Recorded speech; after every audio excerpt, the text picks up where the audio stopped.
ولا تحسبن الله غافلا عما يعمل الظالمون إنما يؤخرهم ليوم تشخص فيه الأبصار مهطعين مقنعي رؤوسهم لا يرتد إليهم طرفهم وأفئدتهم هواء وأنذر الناس يوم يأتيهم العذاب فيقول الذين ظلموا ربنا أخرنا إلى أجل قريب نجب دعوتك ونتبع الرسل أولم تكونوا أقسمتم من قبل ما لكم من زوال وسكنتم في مساكن الذين ظلموا أنفسهم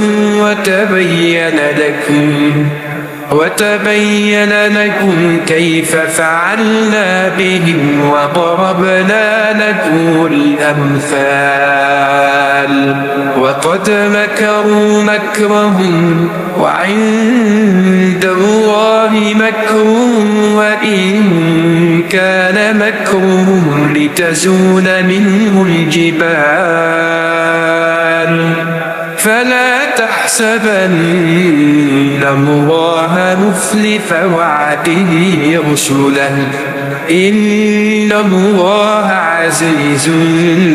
ذو انتقام يوم تبدل الأرض غير الأرض والسماوات يوم تبدل الأرض غير الأرض والسماوات وبرزوا لله الواحد القهار وترى المجرمين يومئذ مقرنين في الأصفاد سرابيلهم قطران وتغشى وجوههم النار ليجزي الله كل نفس ما كسبت إن الله سريع الحساب هذا بلاغ